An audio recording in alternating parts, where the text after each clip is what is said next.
بسم الله الرحمن الرحيم.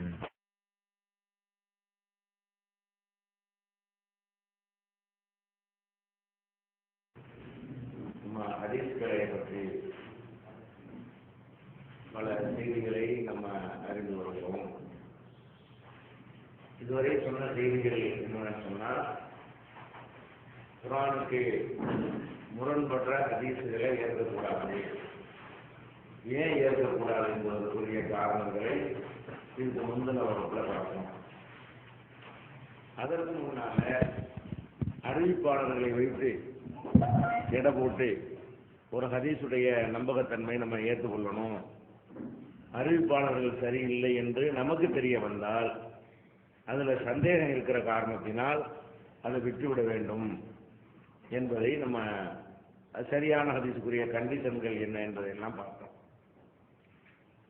இந்த ஹதீஸ் கலையில எடுத்து நம்ம பேசும் பொழுது நாமெல்லாம் சந்திக்கக்கூடிய ஒரு கேள்வியை நீ என்ன செய்யணும், உள்வாங்கி கொண்டு அதற்குரிய பதிலையும் தெரிந்து வைத்துக் கொள்ள வேண்டும். அது என்ன கேள்வியை சந்திப்பீங்கன்னு சொன்னா, நீங்க குர்ஆன் ஹதீஸை தான் பின்பற்றணும் என்று நம்ம மக்கள்கிட்ட சொல்றோம். இதை தவிர யாருடைய கருத்தையும் பின்பற்ற வேண்டிய அவசியம் இல்லை, கூடாது, மார்க்கம் என்று நினைத்து பின்பற்றக்கூடாது என்று நம்ம சொல்றோம். இது சொல்லும் போது அவங்க என்ன கேட்பாங்கன்னா, நீங்க யாரையும் பின்பற்றக்கூடாதுன்னு சொல்றீங்க, அப்ப நீங்க இது புகாரி ஹதீஸ் முஸ்லிம் ஹதீஸுக்கு ஒரு நூலை காட்டி என்ன செய்றீங்க, பின்பற்றுறீங்க. அவங்களும் இமாம் தானே, அவங்களே நீங்க பின்பற்றுறீங்க. புகாரி இமாம் சொன்னாரு, முஸ்லிம் இமாம் சொன்னாரு அப்படின்னு சொல்லி நம்ம என்ன செய்யறோம், சில ஹதீஸுகளை ஏற்றுக்கொள்றோம். இந்த ஹதீஸை நம்ம ஒன்றும் கேட்கல, ரசூலுல்லாஹ்ட்ட நம்மள நிறைய கேட்டோம் இல்லை, வேற ஒரு ஆள்கிட்ட சொல்றதுதான் நீங்களும் என்ன செய்றீங்க, பின்பற்றுறீங்க. அப்ப அபூ ஹனீஃபா, ஷாஃபி இமாம் இவங்களெல்லாம் பின்பற்றக்கூடாதுங்கிறீங்க, புகாரி முஸ்லிம் இவங்களெல்லாம் பின்பற்றணுங்கிறீங்க. நீங்கள் என்னதான் செய்றீங்க, ஆட்களை இமாம்களை தான் பின்பற்றுறீங்க, பேருக்கு சொல்லிக்கிறீங்களே தவிர தௌஹீத் ஜமாஅத்துல என்ன பண்றீங்க, இமாம்களை தான் பின்பற்றுறீங்க. இப்படிங்கிற ஒரு கேள்வி என்ன செய்வாங்க, கேட்பாங்க. இது மேலோட்டமான அறிவுடைய மக்களுக்கு இது சரியான மாதிரி தெரியும்.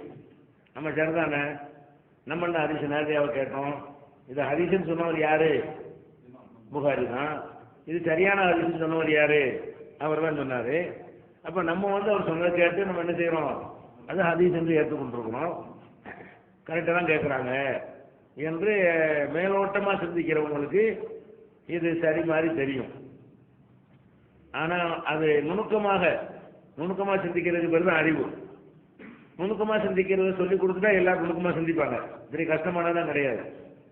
அதை நுணுக்கமாக சிந்தித்து பார்த்தோம்னு சொன்னா இந்த வாதம் ரொம்ப ஒரு மடமையான ஒரு அறியாமை நிறைந்த வாதம் என்பதை நம்ம அறிந்து கொள்ளலாம். யாரையும் கண்ணை மூடி பின்பற்றக்கூடாது என்று மார்க்கத்தில் சொல்றது உண்மைதான். சிந்தித்துதான் பின்பற்ற வேண்டும் அப்படின்னு மார்க்கத்தில் சொல்றது உண்மைதான். ஆனா சிந்தித்து பின்பற்றுவது என்று சொன்னால் எது சிந்தனைக்குள் வருமோ அதைத்தான் சிந்திக்க முடியும். சிந்திக்கிறது தான் என்ன வரணும், அது அந்த மேற்ற சிந்தனையில அடங்கணும். சிந்தனையில அடங்குற ஒரு விஷயமா இருந்தால் அங்க சிந்தனையை செலுத்தாவிட்டால் அது மடத்தனமாயிரும், அது குற்றமாயிரும். சில விஷயம் சிந்தனையில அடங்கவே அடங்காது, சிந்திச்சு அதை கண்டுபிடிக்க இயலாது, சிந்தித்தாலும் அதை புரிந்து கொள்ள முடியாது. அந்த மாதிரி விஷயமா இருந்தா அதை போய் யாராவது சிந்திக்கிறேன்னு சொல்லுவானா? இதே அவங்களுக்கு சிந்தனையில் அடங்குற விஷயம் என்று சிலது இருக்கிறது, சிந்தனையில அடங்காத விஷயங்கள் சிலது இருக்கிறது. இப்ப ஒரு ஆள் கொலை செய்யறாரு, உங்க கண்ணால பாத்துட்டீங்க, 2 பேர் பாக்குறீங்க, கொலை செஞ்சது என்ன செய்றீங்க, 2 பேர் பார்த்துட்டு என்ன சொல்றீங்க, நான் பார்க்கல. ஒரு ஆள் கொலை செய்யறாரு, 2 பேர் பாக்குறீங்க, 2 பேர் என்கிட்ட சொல்றீங்க, இந்த ஆள் என்ன கொலை செஞ்சாரு, அதுபோல எடுத்து கழுத்துல வெட்டினாரு, நான் பார்த்தேன், நாங்க 2 பேர் பார்த்தோம், கண்ணால பார்த்தோம் அப்படிங்கிறீங்க. இப்ப நான் இதை கேட்டுட்டு இருங்க நான் சிந்திச்சு பார்க்குறேன், கண்ணை முடிக்கிட்டு கொலை செஞ்சாருன்னு சிந்தனைக்கு வருமா, அது எப்படி கண்டுபிடிக்கிறது? சிந்தித்து பார்த்து கொலை செஞ்சாரா இல்லைன்னு எப்படி தெரியும்? இது சிந்தனையில வருமா? சிந்தனையில் இது வராது. எப்படி சிந்திக்கிறது? இது சிந்தனையில் அடங்கவே அடங்காது. இது கண்ணால் பார்க்கறது, கண்ணு தான் இதுக்கு தீர்ப்பு சொல்ல முடியுமே தவிர சிந்தித்து பார்த்து என்ன செய்ய முடியாது. இருங்க நான் அப்படியே செஞ்சு பார்த்துட்டு இல்லையே கொலை செஞ்சிருப்பாரு அல்ல கொலை செய்ய மாட்டார் எந்த முடிவாவது வருமா இதுல? கண்ண மூடி சிந்தித்து பார்த்தீர்களே ஆனால் அவர் கொலை செஞ்சாரா கொலை செய்யலையாங்கிறது இப்படி அடங்குமா? அது சிந்தனைகள் என்ன செய்யாது, அடங்காது. இதுல என்னதான் செய்யணும்? சிந்தனையில் அடங்காது, பார்த்து தான் சொல்ல இயலும். நான் பார்க்கலன்னா பார்த்தவன் சொல்றதான் கேட்க முடியும். நான் பார்க்கலன்னா பார்த்தவன் என்று சொல்றான், 2 பேரும் சொல்றானா அதானே கேட்க முடியும். நான் பார்க்கல, ஒன்று நான் பார்க்கணும். கொலை செய்யறதை நம்புவதாக இருந்தா நான் பார்க்கணும். நான் பார்க்கல என்று சொன்னா பார்த்தவங்க வந்து சொல்லுவாங்கல்ல, அதை ஏற்றுக்கணும். ஆனா அவங்க பொய் சொல்றாங்களாங்கிறத நம்ம ஆய்வு பண்ணி பார்க்கணும், விசாரித்து பார்க்கணும். சரியான ஆளுக்குன்னு தெரிஞ்ச பிறகு சரியான ஆள் சொல்றதுனால நம்ம வேற வழி இல்லை. சிந்தனையில அடங்குற விஷயத்துக்கு வந்து சிந்தனை செலுத்தி ஆகணும். சிந்தனை அடங்காத விஷயங்களா இருந்தால் அதுக்கு என்ன செய்ய முடியாது, சிந்திக்க இயலாது. இப்ப நான் உதாரணம் உங்க வாப்பா பேர் என்னன்னு கேட்கறாங்க. உங்க வாப்பா பேர் ஏதோ ஒரு பேர் என்ன செய்றீங்க சொல்றீங்க, இதை நான் சிந்திச்சு பார்த்தா எடுத்துக்க முடியும்? வாப்பா பேர் அப்துல் காரா இருக்காத, அப்படியே செய்ய முடியும்? உங்க வாப்பா பேர் அப்துல் கார் இருந்தீங்கன்னா என்ன செய்ய வேண்டியதான், அப்படியே சரின்னு எழுதிக்கிற வேண்டியதான். இதையும் யோசிச்சு பார்க்குறேன், உங்க வாப்பா பேர் அப்துல் காரா இருக்குமான்னா கிற்கன் தான் யோசிப்பாங்க. இதை போய் அவனை யோசிக்கலுமா? உங்க தகப்பனார் பேர் என்னன்னு ஒருத்தர் சொன்னாரே, ஆனால் அவர் சொல்வதை தான் ஏற்றுக்கொள்ள முடியும். இது வந்து சிந்தனையை தவற விட்டுட்டான்னு யாரும் சொல்ல முடியாது. சிந்தனைக்கு கிரவுண்ட் இல்லைங்க, அது என்ன இல்லை, சிந்திக்கிறதுக்கு ஒரு வேலை அந்த கிரவுண்ட்ல அடங்காது. அந்த கிரவுண்ட்ல அடங்குனா தானே அந்த சிந்தனையை பயன்படுத்தலாம். இதுல எல்லாம் சொன்னது அவ்வளவுதான். அவங்க சொல்றாங்க பாப்பா வேற ஒன்று கரெக்டாக தான் சொல்லுவான், அவன் சொல்றதான் ஆதாரம் சொல்லி நம்ம என்ன செய்யறோம், இன்னாருடைய மகன் இன்னாரு நம்ம சொல்லுகிறோமே, இது எல்லாமே சிந்திச்சு பார்த்தா சொல்றோம். சிந்திச்சு பார்த்து சொல்ல இயலாது, சிந்தனைக்கு இது வராது. அப்ப இது இந்த வித்தியாசம் விளங்குறது இல்லை உங்களுக்கு. அவங்க என்ன விளங்குறது இல்லை, ஒரு ஹதீஸ் இருக்கிறது, அந்த ஹதீஸை சொன்னாங்களா இல்லையா என்பது சிந்தனையில் வராது. அந்த ஹதீஸுடைய கருத்து என்ன, அது எதுல வரும், சிந்தனையில வரும். ஒரு ஹதீஸ் இருக்கிறது, இந்த ஹதீஸிலிருந்து விளங்கக்கூடிய சட்டம் என்ன, இதுல என்ன வரும், சிந்தனை வரும். அப்ப சிந்தனைக்கு அடங்காத விஷயங்களாக இருக்குமே, ஆனால் அதுல போய் சிந்தனையை செலுத்தணும்னு யாரும் சொல்ல மாட்டார்கள். அதுக்கு இருக்கிற ஒரே வழி என்ன, கேட்டு விசாரித்து அறிந்து கொள்வதுதான். கேட்டு விசாரித்து அறிந்து கொள்வது மட்டும்தான் எதுக்கு வழி இருக்குது. சிந்தனையில் அடங்காத விஷயங்களை பொறுத்த வரைக்கும் பார்த்து அறிந்து கொள்வோம் அல்லது கேட்டு அறிந்து கொள்வோம், அது மாதிரி விஷயம் இருக்கிறது. ஆனா சிந்தனைக்கு அந்த வேலையே இருக்காது. சிந்திச்சு பார்த்து என்ன செய்ய முடியாது, அதை கண்டுபிடிக்க இயலாது. இந்த நுணுக்கமான வேறுபாட்டை புரிந்து கொள்வதை நம்ம என்ன செய்யணும் இருந்தோம்னா அந்த கேள்வி வராது. இப்ப நம்ம புகாரி இமாம் வந்து ரசூல்லா சொன்னாங்கன்னு சொல்றாரு. அவர் சொன்னாரு, எனக்கு அவர் சொன்னாரு, எனக்கு இவர் சொன்னாரு, எனக்கு இவர் சொன்னாரு, இன்னாரு கடைசியா எனக்கு சொன்னாரு, இப்படி ஒரு ஹதீஸ் எழுதி வச்சிருக்கிறார். நம்ம அவருடைய வரலாறு போக்குவரத்து, அவருக்கு சங்கிலி தொடராக அவரை பற்றி உள்ள நற்சான்று எல்லாத்தையும் வைத்து என்ன செய்யறோம், ரசூல்லா சொன்னார், அவர் சொல்றாரு, கரெக்டான ஆள், அவர் கரெக்டான ஆளா இருக்கிறாரு, அவருக்கு முன்னாடி வரக்கூடிய அறிவிப்பாளர்களும் கரெக்டா இருக்கிறாங்க, அப்ப ரசூல்லா சொன்னதாக ஆட்கள் வழியாக நமக்கு வந்து கிடைக்கிறது. இது இப்படிதான் ஏற்றுக்கொள்ள முடியும். ஒரு ஹதீஸ் இருக்கிறது, ஹதீஸ் வாசகத்தை சொன்னோன்னு யோசிச்சு பார்க்க எப்படி வர, ரசூல்லா சொன்னாங்கன்னு எப்படி யோசிக்கிறது, அவருடைய கருத்து என்னன்னு யோசிக்கலாம். ஒரு வாசகத்தை சொன்ன உடனே இன்னார் தான் இதை சொன்னார்னு சிந்திச்சு விளங்க இயலுமா? நான் ஒரு வாக்கியத்தை உங்களுக்கு சொல்றேன், சொன்ன உடனே இது சொன்னது யாருன்னு உங்கள்கிட்ட கேட்கிறேன், சொல்ல முடியாது. அது எப்படி சொல்ல முடியும், யாருன்னு தகவல் தான் வரணும். இன்னார் சொல்வதை நான் கேட்டேன்னு ஒருத்தர் சொன்னாதான் அன்னாரு சொன்னார் நம்ம என்ன செய்ய முடிவு பண்ண இயலும். ஒரு செய்தியை சொன்ன உடனே இது கண்டிப்பா இவர் தான் சொன்னார்னு சொல்ல இயலுமா? அப்படி ஏழும்னா நம்ம புகாரி நம்ம ஏற்றுக்கிற மாட்டோம். எப்படி ஏன்னு ஒரு வார்த்தை சொல்றோம், இன்னமல்லாமல் பின்னியார், எல்லா செயல்களும் எண்ணங்களை பொறுத்து இப்படின்னு இருக்குது. இது ஹதீஸா ஐடியா பண்றது, இது ரசூல்லா சொன்னாங்களா, இப்ப எப்படி ஐடியாவில் வரும்? இது மாதிரி எல்லா மனுஷனும் சொல்லலாமே, எண்ணங்களை பொறுத்து செயல்கள்ங்கிறது ரசூல்லாவும் சொல்லலாம், யாரை வேண்டாலும் சொல்லலாம், இது கட்டியும் சொல்லலாம், பொய்யாவும் சொல்லலாம். இதை சிந்தித்து பார்த்து ரசூல்லா சொன்னாங்கன்னு இப்படி கண்டுபிடிக்க முடியாது. அப்போ கடந்த காலத்துடைய வரலாறுகளை தெரிந்து கொள்வதாக இருந்தால் அடுத்த தலைமுறை, அதுக்கடுத்த தலைமுறை, அதுக்கடுத்த தலைமுறை வழியாகத்தான் அதை அறிந்து கொள்ள முடியும். அப்ப அதுல என்னத்தை சிந்திக்கலாம், குறைஞ்சபட்சம் என்ன சிந்திக்கலாம், இந்த இருக்குதுல சொல்றதுல நம்பிக்கையான ஆள் இருக்கான் அதுதான் சிந்திக்கலாம். அது கூட சிந்திக்கிறதுல அது கூட விசாரிக்கிறது தான். விசாரித்து வைத்துக் கொண்டு இப்ப நல்ல ஆளுக்கு சொல்றது ஏற்றுக்கிறோம், கெட்ட ஆளுக்கு சொல்றது விட்டுருவோம் அப்படின்னு நம்ம எடுக்கிறோம். அப்ப இந்த ஒரு வித்தியாசத்தை விளங்காம நம்ம புகாரி இமாம் சிந்திக்காமல் புகாரி இமாம் பின்பற்றுறோம் அப்படின்னு என்ன செய்யறாங்க சொல்லி நாங்க அபூ ஹனீஃபா இமாம் பின்பற்றுறோம், நீங்க என்ன செய்றீங்க புகாரி பின்பற்றுறீங்க. நாங்க ஷாஃபி இமாம் பின்பற்றினா நீங்க முஸ்லிம் இமாம் பின்பற்றுறீங்க, நீங்களும் தான் இமாம் பின்பற்றுறீங்க அப்படிங்கிறாங்க. அந்த வேறுபாட்டை என்ன செய்யறவங்க புரிந்து கொள்ளவில்லை. அவங்க அபூ ஹனீஃபா எப்படி பின்பற்றுறாங்க, அவர் ஒன்றா ஹலால் என்கிறார், இவங்க அதை ஹலால் என்று ஏற்றுக்கொள்கிறார்கள். அவர் ஒன்றா ஹராம் என்கிறார், இவங்க எந்த ஒரு ஆய்வு பண்ணாம என்ன செய்யறாங்க ஹராம் என்று ஏற்றுக்கொள்கிறார்கள். அவர் பர்லுங்கிறாரு, இவங்களும் பர்லுங்கிறாங்க. அவர் சுன்னத்துங்கிறாரு, இவங்களும் என்ன செய்யறாங்க சுன்னத்துங்கிறாங்க. அப்படி புகாரி முஸ்லீம் சொல்லி நம்ம ஏற்றுக்கிட்டோமா? புகாரி முஸ்லீம் ரெண்டு பேரும் அவங்க ஒரு சட்டத்தை சொல்லி அந்த சட்டத்தை நம்ம வந்து அப்படி கண்ண முடியாது ஏற்றுக்கிட்டோம், ஏற்றுக்கிறவே இல்லை. இதை நீங்க புரிந்து கொள்ள சிந்திக்கிறதா இருந்தா அப்படின்னு வைங்களேன். இப்ப ஒரு ஹதீஸ் இருக்கிறது, என்ன ஹதீஸ்ன்னு கேட்டா அல்ஹம்து சூராவுடைய சிறப்பை பற்றி சொல்லும் பொழுது ரசூல் ஸல்லல்லாஹு அலைஹி வஸல்லம் சொல்றாங்க, இந்த அல்ஹம்து சூராவை வந்து 2 பார்ட்டாக நான் பிரித்திருக்கிறேன் அல்லாஹ் சொல்றான். அல்லாஹ் சொல்வதாக ரசூல் ஸல்லல்லாஹு அலைஹி வஸல்லம் சொல்றாங்க. அல்ஹம்து சூரா எத்தனை பார்ட்டா பிரிச்சிருக்கிறேன்? 2 பார்ட்டு. அப்ப முதல் பார்ட் வந்து அல்லாஹ்வை அடியான் எப்படி புகழ்வது என்பதை சொல்லும்.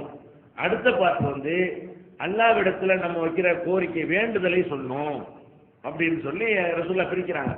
எப்படி அல்ஹம்துலில்லாஹி ரப்பில் ஆலமீன்னா எல்லா புகழும் அல்லாஹ்வுக்கு, அவன் அளவற்ற அருளாளன், அவன் நிகரற்ற அன்புடையும், நியாய தீர்ப்பு நாளுக்கு அதிபதி இப்படின்னு சொல்லி அவனை புகழ்ந்துறோம். முதல் 3 வசனத்துக்கு மாலிக் யௌமித்தீன் வரைக்கும் என்ன செய்யறோம், அல்லாஹ்வை அடியான் புகழ்கிறோம். அடுத்து என்ன செய்யறோம், அல்லாஹ்ட்ட நேரடியா பேசுறோம். ஒண்ணுதான் வணங்குறோம், ஒன்றுதான் உதவி தேடுறோம், நீ தான் எங்களுக்கு நேர்வழி காட்டணும், நல்லவங்க வழியை காட்டு, கெட்டவங்க வழியை காட்டாத இப்படின்னு கோரிக்கை வைக்கிறோம். இப்ப இது 2 விஷயம், ஒண்ணு வந்து நாம அல்லாஹ்வை புகழ்ற மாதிரியும், 2வது அல்லாஹ்வை நோக்கி பேசுற மாதிரியும், அல்லாஹ்விடத்துல கோரிக்கை வைக்கிற மாதிரியும் இந்த சூறாவை 2 பார்ட்டாக அல்லாஹ் நினைச்சிருக்கிறான், பிரித்திருக்கிறான் என்று அல்லாஹ் சொல்வதாக ரசூல் ஸல்லல்லாஹு அலைஹி வஸல்லம் சொல்லி அதை அபூ ஹுரைரா ரலியல்லாஹு அன்ஹு அவர்கள் நினைக்கிறாங்க நமக்கு அறிவிக்கிறாங்க. இது ரசூலுல்லாஹ் சொன்னாங்க என்பது சனதெல்லாம் கரெக்டா இருக்குது. இது புகாரி முஸ்லிம்ல எல்லாம் இடம்பெற்றிருக்கக்கூடிய ஒரு ஆதாரப்பூர்வமான ஹதீஸ். அப்ப இந்த ஹதீஸ் நம்பர் வேணா நீங்க திருமறையின் தோற்று வாய்ந்த ஒரு புக்கு போட்டிருக்கோம்ல, அதில் கூட இந்த ஹதீஸை போட்டு நம்பர்லாம் புகாரி நம்பர்லாம் போட்டுருக்கோம், அதுன்னு எடுத்துக்கிறேங்க. அப்ப இந்த ஹதீஸ் சரியான ஹதீஸ், சரியா? இந்த இதை நம்ம ஏற்றுக்கொள்றோம். இதே விஷயத்தை இன்னொரு விதமா சிந்திச்சு பாருங்க. என்னன்னு கேட்டா அபூ ஹுரைராங்கிற ஒரு சஹாபி, அவர்கிட்ட வந்து கேட்கிறாங்க மக்கள், அடுத்த தலைமுறை அபூ ஹுரைராட்ட யார் கேட்பா? தாபியீன்கள் கேட்பாங்க. அவங்க என்ன கேட்கிறாங்கன்னா, அபூ ஹுரைரா அவர்களே, நாங்கள் வந்து இமாமுக்கு பின்னாடி நின்று தொழுகிறோம், நாங்க தனியா தொழுவாம இமாமுக்கு பின்னாடி நின்று தொழுகிறோம். அப்ப இமாமு ஓதி கொண்டிருப்பார், அப்போது நாங்க வந்து ஓதணுமா அல்ஹம்து சூரா ஓதணுமா, அப்போது நாங்க என்ன செய்யணுமா அல்ஹம்து சூரா ஓதணுமா அப்படின்னு யார் கேட்பா? தாபியீன்கள்ல உள்ளவங்க அபூ ஹுரைராட்ட கேட்பாங்க. அவர் என்ன செய்வாரு? ஓதணும். இமாமுக்கு பின்னாடி நின்றாலும் என்ன செய்யணும்? ஓதணும். ஏன் ஓதணும் வேண்டும் என்று சொன்னால் அப்படின்னு சொல்லிட்டு இந்த ஹதீஸை சொல்லுவார். இந்த ஹதீஸை அல்ஹம்து சூராவை 2 அல்லாஹ் என்ன சொல்கிறான்? 2 வகையா பிரித்திருக்கிறேன் என்கிறான். 2 வகையா பிரித்திருக்கிற காரணத்தினால இந்த ஒரு அல்லாஹ் புகழ்ற மாதிரி இருக்குது, இன்னொன்னு அல்லாஹ்ட்ட கோரிக்கை வைக்கிற மாதிரி இருக்குது என்று யார் சொன்னாங்க? அல்லாஹ் சொன்னதாக ரசூல் ஸல்லல்லாஹு அலைஹி வஸல்லம் சொன்னாங்க. அதனால ஓதுங்க அப்படிங்கிறார். இப்ப இதை நம்ம ஏற்றுக்க மாட்டோம். பயன் வித்தியாசம் இல்லைங்களா? ரசூலுல்லாஹ் சொன்னாங்கன்னு சொல்றாருல, அந்த பாட்டை ஏற்றுக்கிறோம் அந்த ஹதீஸ்ல. இதுல இருந்து இமாமுக்கு பின்னாடி ஓதணுங்கிற அர்த்தம் வருமா? கேள்விக்குரிய பதில் அவர் சொன்னது, அவருடைய கருத்தை ஏற்றுக்கிற முடியல. ஒரு ஹதீஸ் தான், ஒரு ஹதீஸ்ல செகண்ட் பார்ட் நம்ம ஏற்றுக்கிறோம். ஃபர்ஸ்ட் பார்ட் எப்படி வரும்? இந்த ஹதீஸை எப்போ அவர் சொல்லுவார்னு கேட்டா கேட்பாங்க, நம்ம இமாமுக்கு பின்னாடி அவர் ஓதும் பொழுது நம்மளும் ஓதலாமா அப்படின்னு கேட்கறாங்க. ஓதலான்னு ஃபத்வா கொடுத்துறாரு. இது அவருடைய ஃபத்வா, ஓதலாம்னு சொல்றது அவருடைய கருத்து. அதுக்கு ஆதாரம் காட்டணும். அவர் சொந்தமா ஃபத்வா கொடுக்க முடியாதுல்ல, ஆதாரம் காட்டணும். என்ன ஆதாரம் காட்டுறாரு? இதை காட்டுறாரு. இப்ப நான் முதல் சொன்ன ஹதீஸ், அல்லாஹ் சொல்கிறான் தொழுகையை 2 பகுதியாக பிரித்திருக்கிறேன், முதல் பகுதி அல்லாஹ் புகழக்கூடியது, 2வது பகுதி அல்லாஹ்ட்ட கோரிக்கை வைக்கக்கூடியது என்று சொல்லி இருக்கிற காரணத்தினால் நீங்க எல்லாம் ஓதுங்க அப்படிங்கிறார். இதுக்கு தொழுகைக்கு இப்போ இமாமுக்கு பின்னாடி ஓதுறது கமனர் இருக்கா? அப்படி புரிஞ்சுக்கிட்ட ஹதீஸை வச்சு புரிஞ்சுக்கிற ஏழுமா? அல்ஹம்து சூராவுடைய சிறப்பை அது சொல்லுகிறதே தவிர தொழுகையில இமாம் ஓதும் போது நீங்களும் ஓதுங்க என்கிற கருத்து அந்த ஹதீஸ்ல வருமா?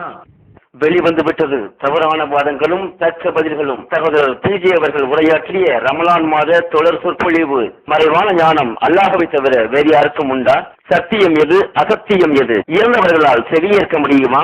நபிமார்களுக்கு இறைவன் வழங்கியது என்று வேறு ஏதும் மறைவான ஞானங்கள் உண்டா? தர்கா, சரிகா வழிபாடுகள் சரியா? மனிதன் கடவுளாகி விட முடியுமா? தவறான கொள்கையில் இருப்பவர்களின் வாதங்களுக்கு குர்ஆன் ஹதீஸ் அடிப்படையில் அடுக்கடுக்கான தெளிவான சான்றுகளுடன் தக்க பதில்கள் 5 டிவிடிக்களாக விலை ரூபாய் 150 மட்டுமே. கிடைக்கும் இடம் TNTJ வீடியோ விஷன், நம்பர் 30, அரண்மனைக்காரன் தெரு, மண்ணடி, சென்னை 1, செல் 9500168989. TNTJ வீடியோ விஷன் வழங்கும் புதிய வெளியீடுகள் சகோதரர் பிஜே ஆற்றிய உரைகள், தொலை அனுமதிக்கப்பட்ட மசீதுகளும் தடை செய்யப்பட்ட மசீதுகளும், தௌஹீத் ஜமாத் சந்தித்த விவாதங்கள், TNTJ ஏற்படுத்திய ஒற்றுமை, சுன்னத் வல் ஜமாத் யார், பிரிவினைகள் ஏன், அன்பான அழைப்பு, சகோதரர் அல்தாஃபி ஆற்றிய உரைகள், சுயநலமும் விளம்பர மோகமும், விமர்சனங்களுக்கு அஞ்ச மாட்டோம், சத்திய பிரச்சாரமும் சந்திக்கும் இடையூறுகளும், மாநபி வலியா மதுகபு வலியா, முகரம் மதத்தின் பெயரால் சகோதரர் MI சுலைமான் ஆற்றிய உரைகள், குர்பானி மற்றும் தொழுகையின் சட்டங்கள், சீரழிக்கும் சின்னத்திரை, தடைகளை தகர்த்தெறிந்த இஸ்லாம், பயனளிக்காத உறவுகள், நல்ல நண்பர்களா தீய நண்பர்களா மற்றும் வெள்ளி மேடைகள், இஸ்லாம் ஒரு இனிய மார்க்கம், மேலூர், பெரியபாளையம், பாண்டிச்சேரி, கடையநல்லூர், இஸ்லாம் ஒரு எளிய மார்க்கம், கடிதம் கேள்வி பதில் மற்றும் காணத்தூர், மதுரை, RS மங்கலம். ஒரு சீடியின் விலை ரூபாய் 20 மட்டுமே. தொண்டியில் நடைபெற்ற விவாதம் 2 டிவிடிகளின் விலை ரூபாய் 60 மட்டுமே. கிடைக்கும் இடம் TNTJ வீடியோ விஷன், நம்பர் 30, அரண்மனைக்காரன் தெரு, மண்ணடி, சென்னை 1. Phone number 25215226. வராது. அப்ப இதுல இந்த ஹதீஸை மொத்தமா எடுத்துக்கிட்டீங்கன்னா அபூ ஹுரைராவுடைய அறிவிப்பும் அதுல அடங்கி இருக்கிறது, அபூ ஹுரைராவுடைய கருத்தும் அடங்கி இருக்கிறது.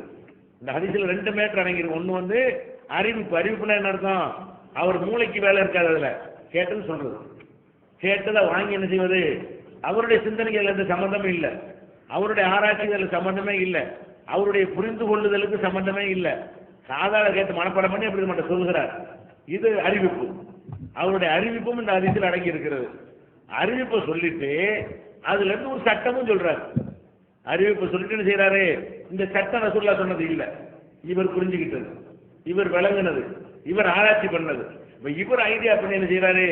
இந்த ஹதீஸை வச்சுக்கிட்டு நம்ம அல்ஹம்து சூராவை வந்து இமாமுக்கு பின்னாடி நம்ம ஓதணும், இமாம் சத்தம் போட்டு ஓதுவார்ல, அப்போ நம்ம ஓதணும்னு ஃபத்வா கொடுக்குறாரு. அப்ப அவருடைய ஃபத்வாவை நம்ம வந்து இப்போ ஏற்றுக்கிற அந்த ஹதீஸ்ல வந்து பாதியை ஏற்றுக்கிறோம், பாதி ஏற்றுக்கிறோம். ஒரு ஹதீஸ் தான். எதை ஏற்றுக்கிறோம்? ரசூலுல்லாஹ் இப்படி சொன்னாங்கன்னு சொல்ற அது கரெக்ட் தான், அது சரியான ஹதீஸ், அந்த சூறாவுக்கு அந்த சிறப்பு இருக்கிறது, அது பொய் இல்லை அப்படின்னு சொல்லி அவருடைய நாணயத்தை நம்ம ஏற்றுக்கிட்டதுனால அவருடைய அறிவிப்பை ஏற்றுக்கொள்றோம். சரியா? அவருடைய சிந்தனையை ஏற்றுக்கொள்ள மாட்டோம். எப்ப ஏற்றுக்கிறோம்? அவர் சிந்திச்சது வந்து என் சிந்தனைக்கு ஒத்துக்கிறணும். அவர் சிந்தனை, அறிவிப்பு வந்து சிந்தனைக்கு ஒத்துக்கிற வேண்டிய அவசியம் கிடையாது, சிந்தனையில் அடங்காது. இந்த அவர் சொல்ற கருத்தை ஏற்றுக்கொள்வதாக இருந்தா இதிலிருந்து இந்த கருத்து இருக்குன்னு அவர் சொல்வாரையானால் அதிலிருந்து அந்த கருத்து இருக்குன்னு உங்களுக்கு தெரியணும். எதிலிருந்து அந்த கருத்தை எடுக்கிறாரோ அவர் எடுத்த மாதிரி நீங்க அந்த ஹதீஸை பார்த்தீங்கன்னா அந்த கருத்து அதிலிருந்து என்ன செய்யணும்? வரணும். வந்தா ஏற்றுக்கலாம். வித்தியாசம் வழங்க உங்களுக்கு. அப்ப இந்த கருத்து வேறு தகவல் வேறுன்னு சொல்லி நம்ம பிரிச்சிருக்கோம். கருத்துங்கிறது வேற, இன்ஃபர்மேஷன் தகவல்ங்கிறது வேற. தகவலுக்கு வந்து சிந்தனைக்கு வேலை கிடையாது.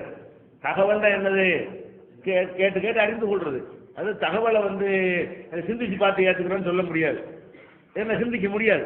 ஒரு தகவலை வந்து அந்த சம்பந்தப்பட்டவர் சொன்னாரா இல்லையா என்பதை என்ன செய்ய முடியாது, அறிந்து கொள்ள முடியாது. ஒரு ஆள் இறந்து போய் ரோட்ல கிடக்குறாருன்னு வந்து சொல்றாங்க, இது என்னது? இது எப்படி சிந்திக்கிறது? நீங்க ஐடியா பண்றது, இறந்து கிடக்குறாரு இல்லைன்னு எப்படி இது எப்படி என்ன வருமா? ஒரு ஆள் இறந்து கிடக்குறான்னு 10 பேர் ஒடியான்னு சொல்றாங்க, இதுப்பா சிந்திச்சு பார்க்கணும்ல. அவர் இறந்து கிடக்குறாருன்னு கண்ணை முடிக்கிட்டு யோசிச்சு பார்த்தா ரோட்ல இறந்து கிடக்குறாருன்னு வருமா? இறந்து கிடக்கலன்றது வருமா? இது சிந்தனை அந்த ரூட்டுக்கு போகாது, அந்த ரூட்டாவது இருக்காதுக்கு. அப்ப என்ன செய்யணும்? அப்படியா, நீ பாத்தியா, நீ நேரம் பார்த்தியா, யாரும் சொன்னாங்களாப்பா, அது விசாரிக்க. ஆமா, நான் தான் நேரம் கண்ணால தான் பார்த்துட்டு வரணும் 10 பேர். அப்ப சரிப்பா அப்படி நம்ம ஏத்துக்கிறோமா இல்லையா? அப்ப இதுல சிந்தனைக்கு வேலை இல்லையில. வித்தியாசம் உங்களுக்கு விளங்குதா இல்ல? சிந்தனை, அதாவது கருத்துங்கிறது வேற, தகவல்ங்கிறது வேற. அப்ப நம்ம வந்து அந்த ஹதீஸை உதாரணமா நீங்க காட்டிக் கொள்ளலாம். இந்த ஹதீஸை வந்து எல்லா அறிஞர்கள், முக்காவாசி அறிஞர்கள் வந்து இந்த ஹதீஸுடைய கருத்தை தள்ளிடுறாங்க, அறிவிப்பை ஏத்துக்கிறாங்க. இந்த இமாமுக்கு பின்னாடி அல்ஹம்து ஓதணும்னு ஒரு கூட்டம் இருப்பாங்கல்ல, ஒரு ஒரு ஷாஃபி மதரப்புக்காரங்க, அவங்க மட்டும் அபூ ஹுரைரா கருத்தை ஏத்துக்கிறாங்க. அவங்க கருத்துக்கு ஒட்டி சொன்னதுனால அவங்க கூட இதை ஆதாரமா காட்டி சொல்லுற. அதாவது இமாமுக்கு பின்னாடி ஓதணும்னு சொல்றாங்களே, அந்த ஷாஃபி இமாம் கூட இந்த ஹதீஸ்ல இருந்து அது விளங்குன்னு ஒரு சொல்லல. அப்படி பார்த்து அவர் தான் அதை தள்ளு பண்றாரு. அது விடுறாங்க. அது சட்டத்துக்கு நான் சொல்ல வரல, அது ஓதுறதா இல்லையாங்கிற சட்டம் பிரச்சனைக்கு வரல. மேட்ரு என்னன்னு கேட்டா, ஓதணும்னு ஷாஃபி இமாம் சொல்றாங்கல்ல, அவரு கூட இந்த ஹதீஸை சொல்ல மாட்டேங்கிறார். எந்த ஹதீஸ? அபூ ஹுரைராவோட ஹதீஸ் இருக்குல்ல, இதுல அந்த கருத்து வரல, நான் வேற ஹதீஸ் தான் சொல்றேன் அப்படிங்கிறாரு. அப்ப ஒட்டுமொத்தமா ரிஜெக்ட் பண்றாங்க. ஒட்டுமொத்தமா அபூ ஹுரைரா வந்து சம்பந்தம் இல்லாத இடத்துல சம்பந்தம் இல்லாத ஆயத்தை சொல்றாரு. ஒரு ஆயத்தை ஹதீஸை சொல்றாருன்னு சொன்னா ஆயத்தை சொல்லிட்டான்னு ஆட தேவையில்லை. எந்த கருத்துக்காக அந்த ஆயத்தை சொல்றாரோ அந்த கருத்தை இருக்கணும். ஒரு கருத்தை சொல்வதற்கு தானே சொல்றாரு, ஒரு ஃபத்வாவை சொல்வதற்கு தானே அந்த ஆயத்தை எடுத்து போடுறாரு. ஆயத்தை போட்டு கண்ண முடியும் போக முடியுமா?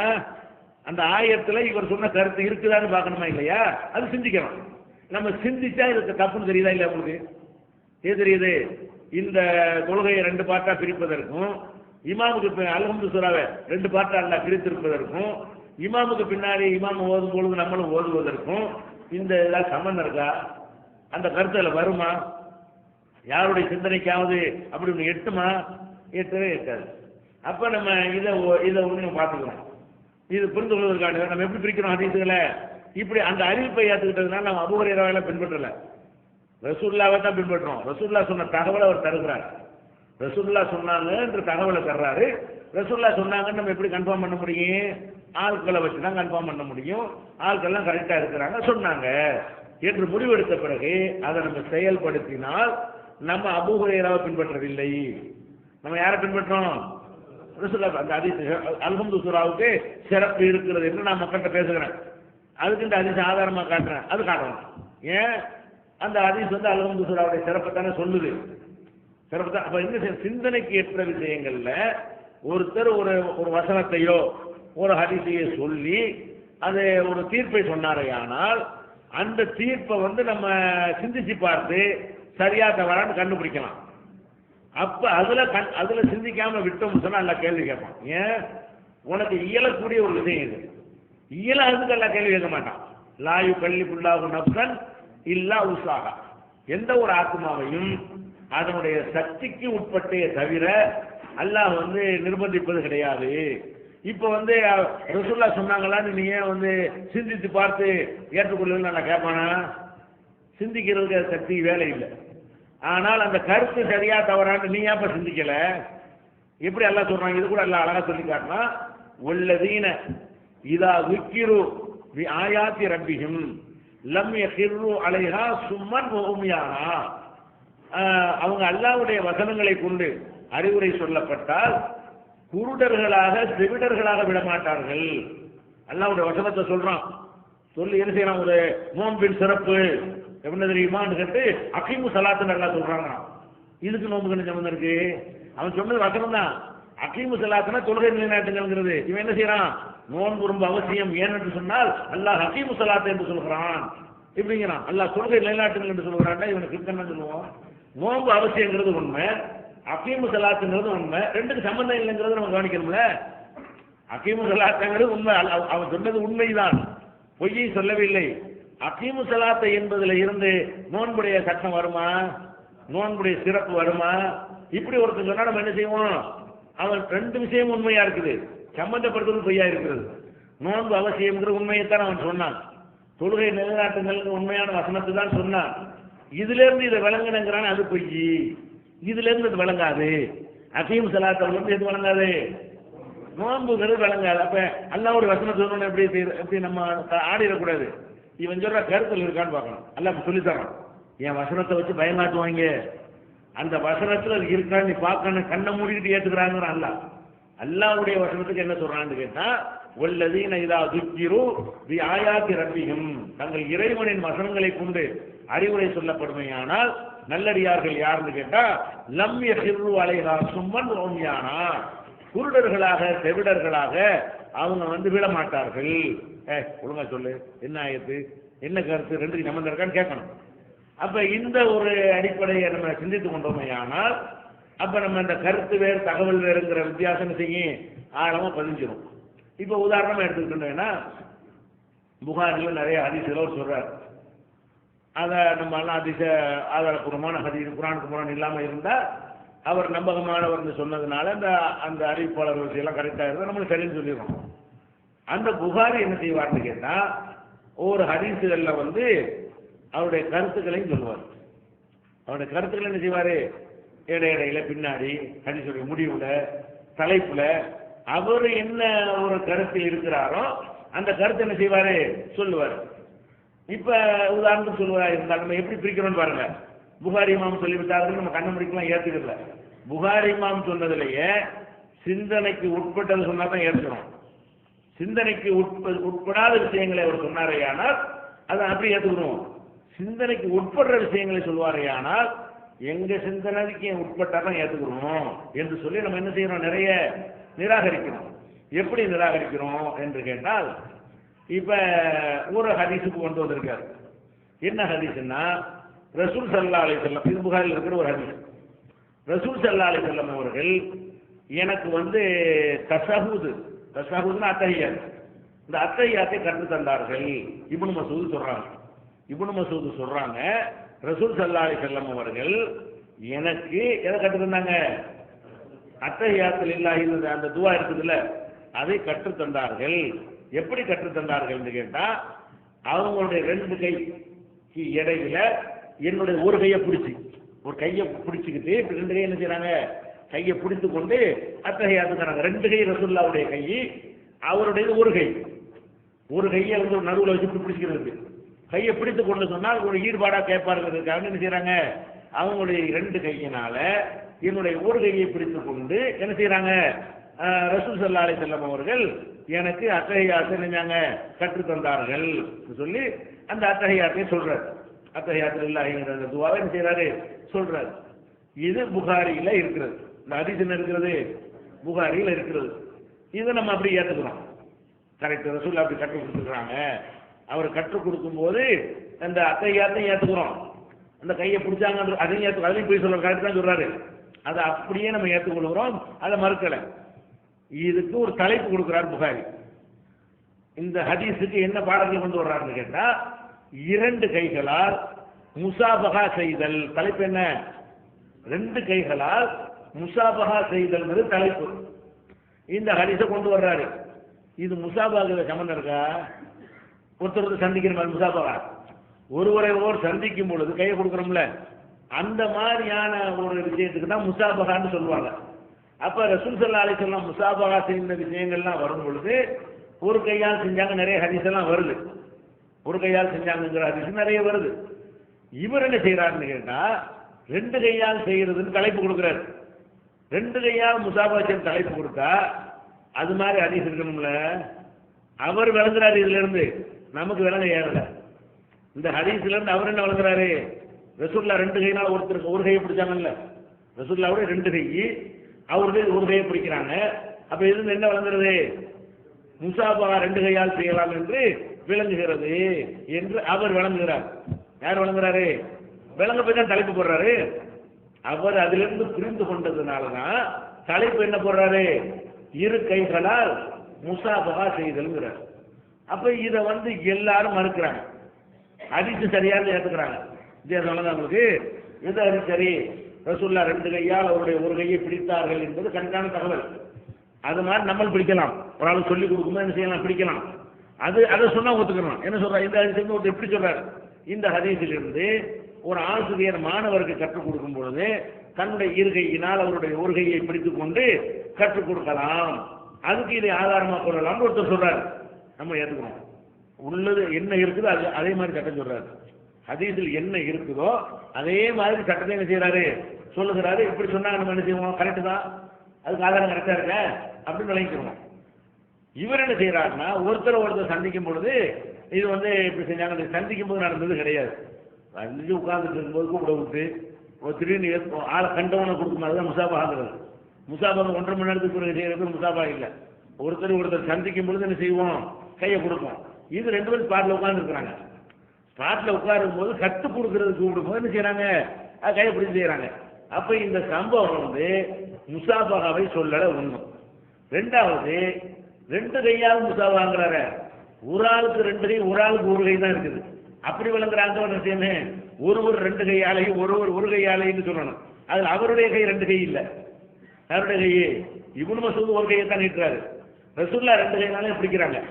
அப்ப இவர் ஒரு இடது கையை நீட்டல, வலது கை தான். இவருடைய வலது கையும் ரசூலுல்லாஹ்வுடைய 2 கையும், இவருடைய வலது கை ரசூலுல்லாஹ்வுடைய 2 கைக்கு நடுவில் இருக்கு, இடையில் இருக்கிறது. அந்த மாதிரி பிடித்துக் கொண்டு சொன்னார்கள் வருது. இஸ்லாத்தை குர்ஆன் மற்றும் ஹதீஸ் வாயிலாக அறிந்திட அழகிய இணையதளமான onlinepj.com என்ற இணையதளத்திலிருந்து எடுக்கப்பட்ட இஸ்லாம், அரசியல் மற்றும் சமூக கேள்விகளுக்கான பதில்களின் ஒரு தொகுப்பு. கொள்கை விளக்கம், தொழுகை, நோன்பு, ஜக்காத், ஹஜ், அரசியல் மற்றும் பொதுவான பதில்கள் உள்ளிட்ட சுமார் 300 கேள்விகளுக்கான பதில்கள் அடங்கிய இந்த புத்தகத்தின் விலை ரூபாய் 150 மட்டுமே. தமிழ்நாடு தௌஹீத் ஜமாத்தின் புதிய வெளியீடு, மாதம் ஒரு பிரசுரம், கட்டுரைகளின் தொகுப்பு, விலை ரூபாய் 120 மட்டும். கிடைக்கும் இடம் TNTJ வீடியோ விஷன், எண் 30, அரண்மனைக்காரன் தெரு, மண்ணடி, சென்னை 1. செல் 9500168989. TNTJ வீடியோ விஷனின் புதிய வெளியீடு. PJ, லூஹா, MS, அல்தாஃபி, நாசர், ரஹ்மத்துல்லா ஆகியோர் உரையாற்றிய தொழுகையின் முக்கியத்துவங்கள், சட்டங்கள், செய்முறைகள் அடங்கிய ஒரு டிவிடியின் விலை 30 ரூபாய் மட்டுமே. அம்மாபட்டினம், அதிராம்பட்டினம், ராஜகிரி ஆகிய இடங்களில் நடைபெற்ற வரதட்சணை ஒழிப்பு மாநாடு ஒரு டிவிடியின் விலை 30 ரூபாய் மட்டுமே. புகை, மது, சூது, விபச்சாரம், வட்டி, வரதட்சணை தீமைகளுக்கு எதிராக ஆற்றிய உரை 6-in-1 டிவிடியில் ஒரு டிவிடியின் விலை 30 ரூபாய் மட்டுமே. கிடைக்கும் இடம் TNTJ வீடியோ விஷன், எண் 30, அரண்மனைக்காரன் தெரு, மண்ணடி, சென்னை 1. செல் 9500168989. இப்ப நம்ம புகாரி பின்பற்றுறதுனால இல்லைங்கிறது சொல்லுங்க, எங்கடா பின்பற்றோம்? இந்த பாரு, ரசூலுல்லாஹ் சொல்றாரு, தகவலை ஏற்றுக்கிட்டோம், இந்த கருத்து தப்பா இருக்கு, ஏற்றுக்கல. அவர் போட்டு எல்லா தலைப்பும் இப்படி இருக்காது, கரெக்டான தலைப்பு இருக்கு. கரெக்டான தலைப்பு இருந்தால் நம்ம ஏற்றுக்கொள்வோம். புகாரி போடுற தலைப்புகள் எல்லாம் அவர் புரிந்து கொண்டதை தான் தலைப்பை போடுவார். ஒரு ஹதீஸை போட்டுட்டு அதிலிருந்து அவருக்கு என்ன விளங்குதோ அதை போடுவார். நமக்கு விளங்கணும், அதை ஏற்றுக்கணும். அவருக்கு விளங்குற மாதிரி என்ன செய்யணும், நமக்கு விளங்கணும். அந்த ஹதீஸை பார்த்த உடனே ஆமா இவர் சொல்லக்கூடிய கருத்து இது இருக்குதே அப்படின்னு தெரிஞ்சா நம்மளை ஏற்றுக்கணும். அந்த கருத்து தெரியலன்னா ஏற்றுக்கிற மாட்டோம். யாரும் ஏற்றுக்க, நம்ம மட்டும் கிடையாது, விரிவுரை எழுதுனவங்களும் பிடிக்கிறாங்க. இது எங்க இதுக்கு சம்பந்தம் இல்லாமல் தலைப்படுவா இருந்தாலும் சரக எழுதுனாங்கள புகாரிக்கு விரிவுரை, அவங்களே என்ன பண்றாங்க, ஹதீஸ் சரியானது, இவருடைய தலைப்பு தவறானது, ஹதீஸுக்கும் தலைப்புக்கும் சம்பந்தம் இல்லை, அவருடைய சிந்தனைக்கு எட்டின மாதிரி நம்மளுக்கு எட்ட மாட்டேங்குது, அவர் ஏதோ ஒரு கவனக்குறைவாக பார்த்துருக்கிறாரு, இதுல முசாபாவுக்கு எந்த ஒரு தொடர்பும் கிடையாது, எந்த ஒரு முசாபா பத்தி இது பேசவே இல்லை அப்படின்னு சொல்லி எல்லாரும் என்ன செய்யறாங்க, எல்லா விரிவுரைகளையுமே இவரு இதுல தப்பு செஞ்சிருக்கிறாருங்கிறாங்க. அப்ப ஏத்துக்கல தானே, நம்மளும் ஏத்துக்கலையே, நம்மளும் ஏற்றுக்கொள்ளவில்லை, யாரும் எந்த ஒரு சிந்தனையாளரும் ஏற்றுக்கொள்ளவில்லை. எதை ஏற்றுக்கல, இது முசாபாவை சொல்லுதுங்கிறாரு, அதை ஏற்றுக்கொள்ளவில்லை. இதை ரசூலுல்லாஹ் அப்படி செஞ்சாங்க என்பது எல்லாரும் ஏற்றுக்கொள்ளணும். இதில் அந்த தஷஹுதை கற்றுக் கொடுக்கும் பொழுது இந்த மாதிரி நடந்தது என்ற செய்தி ஏற்றுக்கொள்கிறோம். அந்த தஷஹுதை நம்ம ஓதுவோம். அது மாதிரி ஒருத்தர் கற்றுக் கொடுப்பதாக இருந்தால் இந்த மாதிரி கற்றுக் கொடுத்தால் தப்பான்னு கேட்டா தப்பு இல்லை என்று சொல்லுவோம். ஒருத்தர் கேட்கிறார், ஒரு கையை பிடித்துக் கொண்டு பாடம் நடத்தலாமான்னு, நடத்தலாம், தப்பு இல்லை, ரசூலுல்லாஹ் நடத்தியிருக்கிறார்கள், அது பொருத்தமா இருக்குது. இந்த ஹதீஸ்ல இருந்து நம்ம பொருத்தமான ஒரு சட்டத்தை சொன்னோம்னு சொன்னா அதை எல்லாரும் ஏற்றுக்கலாம். அப்ப நம்ம புகாரியை பின்பற்றினா என்ன பண்ணிருப்போம், 2 கையில முசாவா செய்யணும் நம்மளும் சொல்லியிருப்போம்ல. அவருடைய கருத்தை நம்ம ஏற்றுக்கிற தயாரா இல்லை, சிந்திச்சு பார்த்தா ஏற்றுக்கிறோம். அவருடைய கருத்தை என்ன செய்யறோம், எப்படி சிந்திச்சு பார்க்கிறோம், அவருடைய கருத்து ஹதீஸிலிருந்து பெறப்பட்டதா என்று பார்க்கிறோம். அப்ப உதாரணம் ஒரு புகார் இருங்க, 1ஆம் பாட்டு, ஏதாவது பாட்டு இருங்க, 1ஆவது பாடத்துல எடுத்துக்குவாங்க, இஸ்லாத்தில் சிறந்தது எதுன்னு தலைப்பு கொடுத்துருப்பாரு. அந்த ஹதீஸ் அதை சொல்லணும், கரெக்டா இருக்கு. உணவளிப்பது இஸ்லாத்தில் ஒரு அம்சம்னு சொல்லுவாரு, அதுல ஹதீஸ் போட்டிருப்பாரு, இஸ்லாத்தில் சிறந்த செயல் எதுன்னு கேட்கும்போது ஏழைகளுக்கு உணவளிப்பது ரசூலுல்லாஹ் சொல்லுவாங்க. தலைப்பும் கருத்தும் கரெக்டாக இருக்குது. தனக்கு விரும்புவதையே சகோதரனுக்கு விரும்பணும் அப்படி தலைப்பு கொடுத்துருப்பாரு. கீழே போடுற ஹதீஸ் கரெக்டாக இருக்கு. தனக்கு விரும்புறத அடுத்தவனுக்கு விரும்பணும் என்பதை அந்த ஹதீஸை அவர் சொல்லாட்டா கூட நம்ம சிந்திச்சா கூட அந்த கருத்து விஷயம்லேருந்து விளங்கிவிடும். அதே மாதிரி இறை தூதரை நேசிப்பது ஈமானுடைய ஒரு அம்சம் அப்படின்னு போடுவார். அந்த ஹதீஸை பார்த்தீங்கன்னா என்ன இருக்கு, அந்த அவர் சொன்ன கருத்துக்கு ஏற்றவாறு அது இருக்கும், கரெக்டாக புரிஞ்சிருக்கிறார். அதே மாதிரி இறை நம்பிக்கையுடைய அந்த டேஸ்ட் இருக்கிற சுவை அப்படின்னு போட்டிருப்பாரு. அது அந்த ஹதீஸை பார்த்தீங்கன்னா அந்த செய்தி கரெக்டாக சொல்லணும். இப்படி வந்து அன்சாரிகள் நேசிப்பது அப்படின்னு வந்து எல்லாத்தையும் சொல்லிட்டு வருவார். அப்படி சொல்லிட்டு வர்றவர் எங்கனக்குள்ள தப்பு சொல்றான்னு பார்க்குறாங்க. என்ன தலைப்பு போட்டாரோ அது வருது. 76வது வயசுக்கு தலைப்பு போட்டிருப்பாரு. என்ன போட்டிருப்பாருன்னா, சிறுவர்கள் எந்த வயதில் செவியேற்ற செய்தி ஏற்கப்படும். சிறுவர்களாக இருக்கிறவங்க எந்த வயசுல ஒரு ஹதீஸை கேட்டிருந்தால் அதை நம்ம ஏற்றுக்கொள்ளலாம் அப்படின்னு தலைப்பு கொடுத்துட்டாரு. அப்ப அது அந்த கருத்தை அந்த ஹதீஸ் சொல்லணும்ல. அந்த ஒரு ஹதீஸ் போட்டாருன்னா எதை சொல்லணும் அந்த கருத்து? சிறுவர்களாக இருக்கிறவங்க இத்தனை வயசு உள்ளவர்களாக இருந்து கேட்டால் தான் ஏற்றுக்கணும். இத்தனை வயசுக்கு கீழே கேட்டாங்கன்னு சொன்னால் அதை வந்து நம்ம ஏற்றுக்கிற மாட்டோம் என்று அதை சொல்ல போகிற பாடம்ங்கிறார். ஆனால் இதில் என்ன வருதுன்னு கேட்டால், அதில் இறுதி ஹஜ்ஜின் போது மினாவில் ரசூல் ஸல்லல்லாஹு அலைஹி வஸல்லம் வந்து திறந்த வழியில் மக்களுக்கு தொழுவிச்சிட்டு இருக்கிறாங்க. அப்போது நான் இப்னு அப்பாஸ் சொல்றாரு, அப்போது நான் பெட்டை கழுதை ஒன்றில் பயணித்தபடி அவர்கள் நோக்கி சென்றேன். ரசூலுல்லாஹ் தொழுகை நடத்திக்கிட்டு இருக்கிறாங்க திடல்ல மினாவுல. அப்ப நான் வந்து ஒரு கழுதையில் ஏறி என்ன செய்யறேன், அந்த இடத்துக்கு போறேன். அந்நாளில் நான் பருவ வயதை நெருங்கி கொண்டிருந்தேன். பருவ வயசை நினைஞ்சிருந்தேன், நெருங்கி கொண்டிருந்தேன். 15 வயசுக்கு கீழே நெருக்கமா இருக்கிறார். வரிசையின் ஒரு பகுதிக்கு முன்னால் நான் கடந்து சென்று கழுதையை மேய விட்டுவிட்டு தொழுவோரின் வரிசையினூடே கடந்து சென்று ஒரு வரிசையில் நானும் நின்று கொண்டேன். தொழுகை வரிசையெல்லாம் கடந்துட்டு போய் நிற்கிறான். அவ்வாறு நான் தொழுகை வரிசையை கடந்து சென்றதற்காக என் மீது ஆட்சேபம் தெரிவிக்கப்படவில்லை அப்படின்னு இப்னு அப்பாஸ் சொல்றார். இதான் ஹதீஸ். இப்னு அப்பாஸ் என்ன சொல்றாருன்னு கேட்டா, ரசூலுல்லாஹ் தொழுதுட்டு இருக்காங்க மினாவில், ஓப்பன் பிளேஸ், திறந்த வெளியில தொழுகிறாங்க. அப்ப நான் வந்து என்ன செய்யறேன், நானும் போய் கழுதை அவுத்து விட்டுட்டு வரிசை குறுக்க நடந்து போய் நானும் நினைஞ்சுக்கிட்டேன், சப்பல் நின்று தொழுதுட்டேன். அப்ப என்னுடைய நான் வந்து பருவ வயசு அடையல, அந்த நெருக்கமா இருந்தேன். ஒரு 14 வயசு அந்த மாதிரி நினைஞ்சேன், பருவ வயசு அடைவதற்கு நெருக்கமாக நான் இருந்தேங்கிற. இதுக்கு ஒருத்தர் செய்யற அதிசய இத்தனை வயசுல சொன்னா ஏத்துக்கிறதுங்கிற சம்பந்தம் இருக்கா? இவர் என்ன சம்பவம் நடந்திருக்கு, அவ்வளவுதான். இவர் பருவ வயசு அடையாத காரணத்தினால குறுக்க போனதுனால யாரும் தடுக்கல. சின்ன பையன் கொடுத்தாங்க, தொழிலுக்கு அடிக்கணும், பெரிய ஆளா இருந்தார், குறுக்க போனா தடுக்கணும்ல. இவர் குறுக்க புகுந்து போய் என்ன செய்யறாரு, 2 சப்பு நிக்கிறது, 2 சப்பு நடுவுல போய் கடைசியில் வந்து நிக்கிறார், குறுக்க போயிருக்கிறார். அப்ப என்ன யாரும் ஆட்சேபிக்கல அப்படிங்கிறாங்க. இதுல வந்து முதல்ல இது ரசூலுல்லாஹ்வுக்கு தெரியாது. ஏன் சப்பு குறுக்க போறதா இருந்தாலே ரசூலுல்லாஹ்வுக்கு பிந்தி நடக்குன்னு இருக்கும். சப்புக்கு குறுக்க தானே போறாரு, சப்புனால ரசூலுல்லாஹ் பின்னாடி தானே இருக்கும். ஒரு சப்பு அடுத்த சப்பு அடுத்த எத்தனாவது சப்புன்னு தெரியல. ஒரு 4வது சப்புக்குள்ள நுழைஞ்சு போனாருன்னு வைங்க, இதை ரசூலுல்லாஹ் பார்க்கவா செஞ்சாங்க? ரசூலுல்லாஹ் பார்க்கல. அப்ப ரசூலுல்லாஹ்வுக்கு சம்பந்தம் இல்லைங்கும் போது அதுல ஒரு சட்டம் எடுக்க இயலாது. இவருடைய செயலை வைத்து ஒரு சட்டம் எடுக்க இயலாது. சரி, சஹாபாக்கள் ஆட்சேபிக்கலன்னா எதை ஆட்சேபிக்கல? இவருடைய இந்த செயலை ஆட்சேபிக்கல. இதுல இருந்து 14 வயசுக்காரர் அறிவித்தால் ஏற்றுக்கொள்ளணும்னு ஏதாவது இருக்குதா? 14 வயசு கீழே உள்ள ஒரு ஆள் அறிவித்தால் ஏற்றுக்கொள்ள கூடாதுன்னு இருக்குதா? அப்படிலாம் கிடையாது. அப்போ ஒரு ஹதீஸை ஏற்றுக்கொள்வதற்குரிய வயசு வரம்பை இது சொல்லவே இல்லை. சொல்லுங்கிறார் புகாரி. என்ன சொல்றாரு, என்ன இவர் என்ன கருத்து சொல்றாரு? 14 வயசு பையனா இருக்கும்போது தொழுகையில் குறுக்க போயிருக்கிறார், அவ்வளவுதான் இதுல இருந்தது.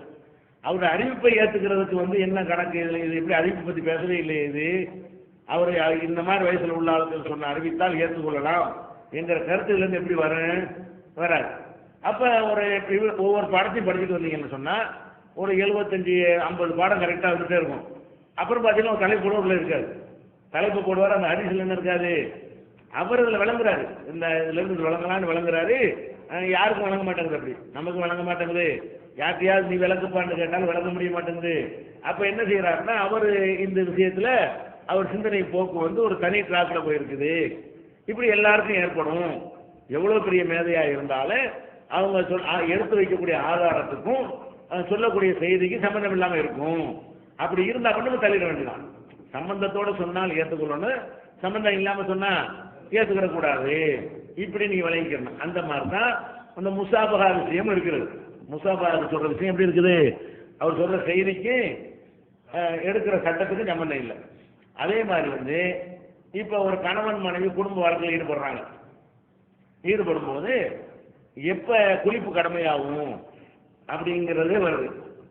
எப்ப குளிப்பு கடமையாகுங்கிறத நம்ம எடுத்து பார்த்தீங்கன்னா, உலகத்தில் உள்ள எல்லா ஷாபியா இருந்தாலும் சரி, ஹனபியா இருந்தாலும் சரி, மாலிகியா இருந்தாலும் சரி, ஹம்பலியா இருந்தாலும் சரி, நம்மளா இருந்தாலும் சரி, ஷியாபா இருந்தாலும் சரி, அந்த லாகிரியாவா இருந்தாலும் சரி, எந்த குரூப்பா இருந்தாலும் என்ன சொல்றாங்கன்னு கேட்டா, குடும்ப வாழ்க்கையில் ஈடுபட்டுட்டார்களே ஆனால் அவங்களுக்கு விந்து வெளிப்பட்டாலும் வெளிப்படாட்டாலும் குளிப்பு கடமை. குடும்ப வாழ்க்கை ஈடுபட்டாங்கன்னா என்ன குளிப்பு கடமை இப்படின்னு ஹதீஸ்கள் நிறைய இருக்குது. அந்த கருத்துல எல்லாருமே இருக்கிறாங்க. இவர் மட்டும் என்ன சொல்லுவாருன்னு கேட்டா, அது விந்து வெளிப்படாத வரையில குடும்ப வாழ்க்கை ஈடுபட்டா குளிப்பு கடமை இல்லைன்னு சொல்லுவார். புகாரி கருத்துன்னு சொல்லுவாரு. புகாரியுடைய குளிப்புங்கிற தலைப்புல பாத்தீங்கன்னா இவர் என்ன சொல்லுவாரு, பேணுதலுக்கு குளிச்சிக்கலாம், குளிக்கணும் அவசியம் கிடையாது. குடும்ப வாழ்க்கையில் ஈடுபட்டுட்டு விந்து வெளிப்படாம இருக்குமையானால் அப்ப என்ன செய்ய வேண்டியதில்லை, குளிப்பு கடமை இல்லைன்னு உலகத்துல ஒரு ஆள் தான் சொல்றாரு. உலகத்திலேயே சொன்னாலும் யார் இந்த கருத்தை இவர் ஒரு ஆள் தான் சொல்லியிருக்கிறார். இது மாதிரி சாபி சொல்லல, ஹனபி சொல்லல, மாலிகி சொல்லல, ஹம்பலி சொல்லல, யாருமே சொல்லாத ஒரு கருத்தை இவர் சொல்றாரு. அப்ப இவருடைய ஹதீஸ் அறிவிப்பை எல்லாம் ஏற்றுக்கொள்ளக்கூடிய எல்லாருமே இது சம்பந்தம் இல்லாம சொல்றாரு, ஆய்வு இல்லாம சொல்றாரு, இவர் கருத்து சரி ஏற்றுக்கொள்ளத்தக்கது இல்லை என்று என்ன செய்யறாங்க. அதே நேரத்தில் அந்த ஹதீஸ்களை வெளியிட்டும் இருக்கிறார் இவர். அந்த ஹதீசுகள் அதாவது இருந்து வெளிப்படாட்டாலும் குளிக்கணுங்கிற ஹதீஸையும் வெளியிட்டுட்டார். அந்த புகாரிலேயே வெளியிட்டு அது பேணுதல், குளிக்கணும்னா என்ன அர்த்தம், அது குளிச்சா நல்லதுன்னு அதை புரிஞ்சுக்கிறோன்னு அப்படின்னு இவர் ஒரு வியாக்கியானத்தை கொடுத்து உலகத்துக்கே மாத்தமா என்ன செய்யறாரு, இவர் ஒரு சட்டத்தை சொல்றாரு. அதுக்காக யாரும் அவர் கண்டிக்கமா இல்லை, வழிகட்டு போயிட்டாருலாம் சொல்லல. புரிந்து கொள்வதில் மனுஷனுக்கு ஏற்படும் தவறு. அதனால அவருடைய நாணய நம்பிக்கைக்கெல்லாம் பாதிப்பு வரல. இதே தப்பா விளக்கிட்டார், அவ்வளவு காப்பி. மொத்தத்துல லூசுன்னு அர்த்தம் இல்லை இருக்கு, மொத்தத்துல சிந்தனையற்றவன் அர்த்தம் கிடையாது. இதே அவர் கவனிக்கவில்லை. இது மாதிரி 10 விஷயத்தை 100 விஷயத்தை மனிதன் கவனிக்காம இருப்பான், இது எல்லாருக்கும் ஏற்படும், யாரா இருந்தாலும் ஏற்படும் அப்படின்னு சொல்லி இவருடைய அந்த கருத்தை அனைவரும் நிராகரிக்கிறோம். நாமும் நிராகரிக்கிறோம். நாமளும் என்ன செய்யறோம், அப்ப எங்க புகாரியை பின்பற்றுறோம். புகாரியை பின்பற்றணும் அவரு கடமை இல்லைன்னு கடமை இல்லைன்னு நம்ம கொடுக்க வேண்டியது தானே. நம்ம கொடுக்க மாட்டேங்கிறோம். ஏன் கொடுக்கல, அது கருத்து கரெக்டா இல்ல, இது தகவல் கரெக்டான ஆளா இருக்கிறதுனால தகவலை இன்ஃபர்மேஷனை ஏற்றுக்கொள்ளலாம். அப்ப இந்த கருத்து தகவல்ங்கிற ஒரு அடிப்படையில் நம்ம என்ன செய்யறோம், வேறுபடுகிறோம். அப்ப இந்த கேள்வி ஒன்று கேட்பாங்கல்ல, பின்பற்றுதல் அந்த மாதிரி கேட்டாங்கன்னா இதுல பின்பற்றுதல் கிடையாது, இது சிந்தனைக்கு சம்பந்தப்பட்டது இல்ல, இப்படித்தான் பின்பற்றணும் அல்லாவும் சொல்றான். இப்படி நான் பிரிக்கிறது நம்மளா பிரிக்கல. நான் முதல்ல சொல்லிட்டேன், ஒருவன் ஒரு செய்தியை கொண்டு வந்தால் தீர விசாரியுங்கள், ஆள விசாரியுங்கள் நினைச்சிட்டான், அல்ல சொல்லிவிட்டான். அதான் உங்களுடைய சிந்தித்து பாருங்கன்னு சொல்லல. ஒரு செய்தியை கொண்டு வந்தானே ஆனால் சிந்தித்து பார்த்து கண்டுபிடிங்கன்னு அல்ல சொல்றான், இல்ல விசாரித்து பார்த்து கண்டுபிடிங்கன்றான். அல்லாவே அதுக்கு அனுமதி கொடுக்குறான். தகவல்களை விசாரித்துத்தான் அறிய வேண்டும், அதான் முடிகிறத தான் இஸ்லாம் கட்டளை போடும். இப்படிங்கிறத நம்ம இந்த ஒரு டிஃபரெண்டா விளங்கி கொள்ளணும். அடுத்து இதுல நீங்க ஒண்ணு பார்க்கணும், இஸ்லாத்துல மெஜாரிட்டி மைனாரிட்டி உண்டா? சட்டத்துல மெஜாரிட்டி மைனாரிட்டிங்கிற அடிப்படையில் நம்ம எதுவுமே செய்ய மாட்டோம். இந்த ஹதீஸ்ல மெஜாரிட்டி மைனாரிட்டி பார்ப்போம். ஹதீஸ்ல என்ன பார்ப்போம், 10 பேர் அறிவிக்கிறதுக்கு மாத்தம் ஒத்தாள் அறிவிக்கிறார். இப்ப நம்ம எதை ஏத்துக்கிறோம், 10 பேரை ஏத்துக்கிட்ட மகசூல்ங்கிறோம், ஒரு ஆள் அறிவிச்சது சாதுங்கிறோம். 10 பேர் அறிவிச்சது என்ன செய்யறோம், நம்ம சட்டமா ஆக்கி கொள்ளுகிறோம். அதுக்கு மாத்தமா ஒரு ஆள் அறிவிக்கிறார்ல, அதுக்கு என்ன பேரு, சாது, அதை தள்ளிடுறோம். இப்ப என்ன பாக்குறோம், இங்க மெஜாரிட்டி மைனாரிட்டி, ரொம்ப பேர் என்ன சொன்னாங்க, கொஞ்சம் பேர் என்ன சொன்னாங்க அப்படின்னு பாக்குறோம். இது இதுலயும் பார்ப்போம், எதுலையும் பார்ப்போம், இதுல மட்டும் பார்க்க மாட்டோம். இந்த மாதிரி வரக்கூடிய எந்த ஒரு தகவல் வந்தாலும் என்ன செய்வோம், ஒரு 10 பேர் முன்னிலையில் ஒரு சம்பவம் நடக்கிறது, 10 பேர் முன்னிலையில ஒரு சம்பவம் நடப்பதாக எனக்கு புகார் வருது. நான் 10 பேரையும் உங்களுக்கு விசாரிக்கிறேன். 9 பேர் அந்த சம்பவத்தை ஒரு மாதிரியா சொல்றாங்க. ஒரு ஆள் 10 பேர் அதை பார்த்துருக்கிறாங்க, 10 பேர் அந்த இடத்துல இருந்திருக்கிறாங்க. அந்த சம்பவத்தை நான் 10 பேருக்கு விசாரிக்கும் பொழுது 9 பேர் ஒரு விதமாக அதை சொல்கிறார்கள், ஒரு ஆள் மட்டும் வேற விதமா சொல்றாரு. அப்ப நான் என்ன முடிவுக்கு வருவேன், 9 பேர் சொன்னதான் கரெக்டா இருக்க வாய்ப்பு இருக்கு. ஏன்னா ஒரு ஆளுடைய பார்வையை விட 9 பேர் பார்வையில தவறு குறைவு இருக்கும். ஒரு ஆளுடைய கண்ணை விட 9 கண்ணு, ஒரு கண்ணு தப்பு செஞ்சிடும். 9 கண்ணு என்ன செய்யாது, தப்பு செய்வதற்கு வாய்ப்பு கம்மி அப்படின்னு நினைத்து கொண்டு 9 பேர் இப்படி பார்த்துருவாங்க. உனக்கு மட்டும் இப்படி தெரிஞ்சிருக்கு, அப்ப நீ சரியா பார்க்கலப்பா, நீ ஏதோ கவனக்குறைவா பார்த்துருப்ப, ஏதோ ஒரு கோளாறு இருந்திருக்கும், கண்ணில் கோளாறு இருந்திருக்கும், ஏதோ ஒன்று கவனத்தில் கோளாறு இருந்திருக்கும் அப்படின்னு சொல்லிட்டு நம்ம இந்த 9 பேர் சொன்னபடி தான் அந்த சம்பவம் நடந்திருக்கும்னு முடிவு எடுத்து கொடுக்கணும். சரியா? அப்ப இதுல இது என்ன வழங்குது, இது மெஜாரிட்டி பார்க்குறோம், இதுலையும் பார்க்குறோம். அப்ப ஹதீஸுகள்ல என்ன செய்யணும், அறிவிப்பாளர்கள் அதிகமான பேர் கம்மியான பேர் வந்துருச்சுன்னு சொன்னா அப்ப நம்ம என்ன பண்றோம், மெஜாரிட்டி பார்க்குறோம். மெஜாரிட்டி பின்பற்றக்கூடாதுங்கிறாங்க. ஹதீஸ்ல கூட அப்படிதான் முடிவு எடுக்கிறாங்க. மெஜாரிட்டி ஆன ஆளுக்கு ஒருத்தர் ரொம்ப மோசமானவன்னு சொல்லிட்டாங்கன்னு சொன்னா அவர் மோசம்ங்கிறாங்க. மைனாரிட்டியான ஆள் சொன்னதை ஏற்றுக்கிற மாட்டேங்கிறாங்கன்னு சொல்லி நம்ம மெஜாரிட்டி இல்லைன்னு சொல்லிட்டு இருக்கிறோம். மார்க்க விஷயங்கள்ல அறிவிப்பாளர் விஷயத்துல மெஜாரிட்டிங்கிறோம். இதையும் முரண்மாரி என்ன செய்வாங்க, நீங்கள் தான் இமாம தக்லீத் பண்றீங்கன்னு சொன்ன மாதிரி நீங்களும் பெரும்பான்மையை தான் ஏற்றுக்கிறீங்கம்பாங்க. மூன் பப்ளிகேஷன்ஸ் வெளியீடுகள்: இஸ்லாமிய அடிப்படை கல்வி, திருமுறையின் தோற்றுவாய், திருக்குரானில் அறிவியல் சான்றுகள் பாகம் 1, அர்த்தமுள்ள கேள்விகளும் அறிவுபூர்வமான பதில்களும், குரான் கூறும் ஓரிரை கொள்கை, நபி வழியில் தொழுகை சட்டங்கள், மாமனிதர் நபிகள் நாயகம், குரான் மட்டும் போதுமா, ஹதீஸ்கள் குரானுக்கு முரண்படுமா, அழகிய இஸ்லாமிய பெயர்கள், இதுதான் பைபிள், ஜனாசாவின் சட்டங்கள், ஏகத்துவமும் இணை வைப்பும், திருக்குரானின் அறிவியல் சான்றுகள் பாகம் 2, இஸ்லாம் பெண்கள் உரிமையை பறிக்கிறதா, பிறை ஓர் விளக்கம், இஸ்லாம் ஓர் இணைய மார்க்கம், நபி தோழியர் வரலாறு, குற்றச்சாட்டுகளும் பதில்களும், நோன்பு, இயேசு இறைமகனா, வருமுன் உரைத்த இஸ்லாம், உண்மை தோழர் அபுபக்கர் அலி, பெண்களுக்கான நபி வழி சட்டங்கள், அறிவுச்சுடர் அன்னை ஐசார் அலி, இஸ்லாத்தில் சொர்க்கம் நரகம், நபி தோழர்களும் நமது நிலையும், துவாக்களின் தொகுப்பு, முகைதின் மௌலிது ஒரு ஆய்வு, குரானை எளிதில் ஓதிட, நபிகள் நாயகம் பல திருமணம் செய்தது ஏன், யாக்குப்பா ஒரு ஆய்வு, நபி வழியில் நம்ஹஜ், நபி வழியில் குழந்தை வளர்ப்பு, தராவிக் தொழுகை ஒரு ஆய்வு, ஜக்காத் ஒரு ஆய்வு, இஸ்லாத்தில் இல்லறம், கியாமத் நாளின் 10 அடையாளங்கள், நபிகளாரின் நற்போதனைகள், மன்னரை வாழ்க்கை, பைபிளில் நபிகள் நாயகம், இஸ்லாத்தின் பார்வையில் பில்லி சூனியம், தர்கா வழிபாடு, நபிகளாரின் இறுதி நாட்கள், இஸ்லாமிய கொள்கை, சரியான ஹதீஸ்களும் தவறான ஹதீஸ்களும், சந்திக்கும் வேளையில் கொள்கை விளக்கம், பேய் பிசாசு உண்டா, கற்பனை கதைகள், நவீன பிரச்சனைகளும் தீர்வுகளும், தப்லிக் தகவலின் தொகுப்பு, சுபகான மௌலிது ஒரு ஆய்வு, மனிதனுக்கேற்ற மார்க்கம், நேர்ச்சையும் சத்தியமும், மனநம் செய்வோம், விளக்கப்பட்ட உணவுகள், அர்த்தமுல்லா இஸ்லாம், குர்பானியின் சட்டங்கள், தொழுகை, இஸ்லாத்தின் பார்வையில் கனவுகள், இஸ்லாமிய திருமணம், இறைவனிடம் கையேந்துங்கள், நீராஜும் அதன் படிப்பினைகளும், வேதம் கொடுக்கப்பட்டோர் யார் மற்றும் prophet Mohammed the greatest man மற்றும் TNTJ மார்க்க அறிஞர்கள் உரையாற்றிய CD டிவிடிகள் கிடைக்கும் இடம் மூன் பப்ளிகேஷன் 83/3 மூர்தரு முதல் மாடி Mannady Chennai 1. Phone number 65690810. TNTJ video விஷனின் புதிய வெளியீடு. சகோதரர் PJ அவர்கள் உரையாற்றிய குரான் ஹதீஸை ஆய்வு செய்து பின்பற்றுவோம். 2 DVD ரூபாய் 60 மட்டுமே. மன அழுத்தத்திற்கான தீர்வு, மன உறுதி, உறுதியான நம்பிக்கை, குழப்பம் ஏற்படும் போது இவை அனைத்தும் ஒரே டிவிடியில் விலை ரூபாய் 30 மட்டுமே. மனித குலத்திற்கு இஸ்லாம் வழங்கிய நன்மைகள் 4 டிவிடிகளாக விலை ரூபாய் 120 மட்டுமே. கூரியர் செலவு தனி. ஒப்பந்தங்களும் வாக்குறுதிகளும் 10 வார ஜும்மா வரையின் தொகுப்பு ஒரு டிவிடியாக விலை ரூபாய் 30 மட்டுமே. கூரியர் செலவு தனி. மற்றும் 1000க்கும் மேற்பட்ட தலைப்புகள் கிடைக்கும் இடம் TNTJ வீடியோ விஷன் நம்பர் 30 அரமனைக்காரன் தெரு மன்னடி சென்னை 1. இதுவும் இதுக்கு அதே பதில் தான். என்ன பதில்? சிந்திக்கிற விஷயங்கள்ல நாம பெரும்பான்மை ஏற்றுக்கிற மாட்டோம். சிந்திக்கிற விஷயத்துல செய்ய மாட்டோம். மூளைக்கு எட்டக்கூடிய விஷயங்களாக இருக்குமே. ஆனால் இப்போ உலக விஷயத்தில் எடுத்துக்கொண்டாலும் சரி, மூளைக்கு ஏதாவது நெருப்பு சுடுமா சுடாதான்னு கேட்கிறேன். 10 பேர்த்த கேட்கிறேன். 10 பேர்ல 9 பேர் சுடாதுங்கிறான், ஒருத்தர் சுடுதுங்கிறான். நான் எதை ஏற்றுக்கிறேன்? இப்ப ஊராட்சி தான் ஏற்றுக்கிறோம். ஏன் இதுல நம்பர் பார்க்க மாட்டேங்க, விஷயம் தப்பா இருக்குதே. 9 பேர் என்ன செய்யறாங்க, நெருப்பு சுடவே செய்யாதுங்க அப்படிங்கிறான். ஒரு ஆள் மட்டும் சுடுங்கிறான். இப்ப நம்ம மெஜாரிட்டி பார்த்தோமா? இப்ப பார்க்க மாட்டோம். இதுல பார்க்க மாட்டோம். ஏன் பார்க்க மாட்டோம்?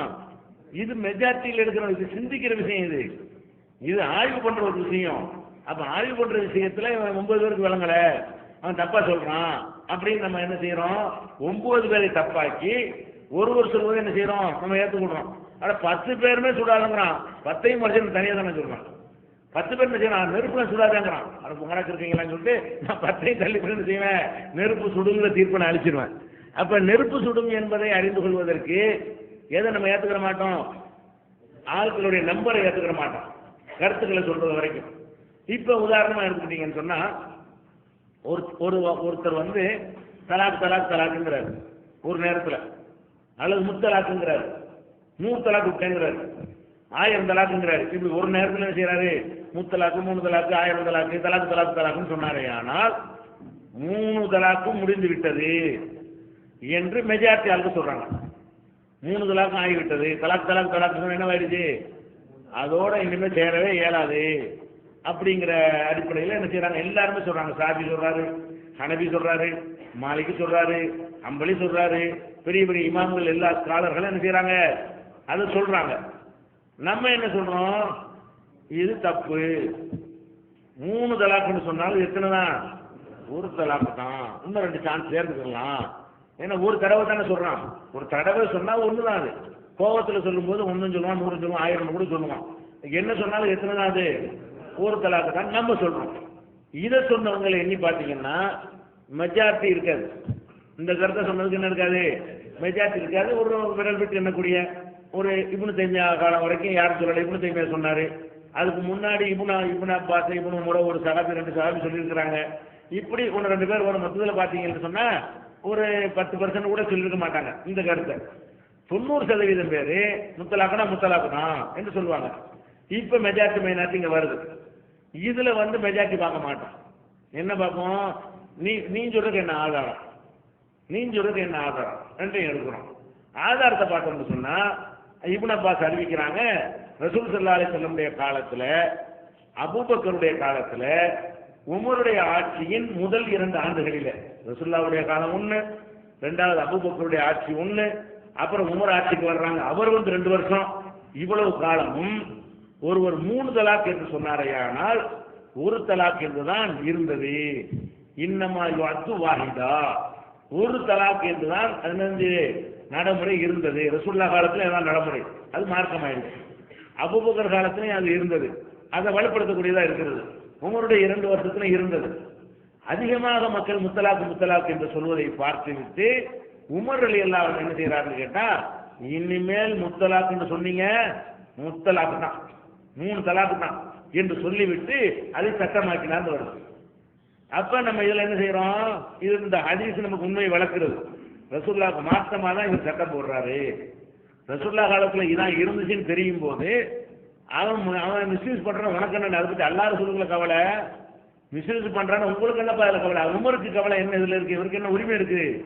அது அவருக்கு என்ன அதிகாரம் இருக்குது?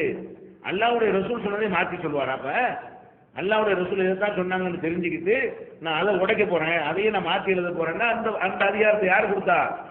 அல்லாஹ்வுடைய தூதராக வகி வந்துச்சா இல்லாட்டி அப்படின்னு சொல்லி நம்ம என்ன செய்யறோம்? சிந்திச்சு பார்த்து ரசூலுல்லாஹ்வுடைய காலத்துக்கு ஒத்ததாக இருக்கிற சட்டத்தை நம்ம ஏற்றுக்கொள்வோம்.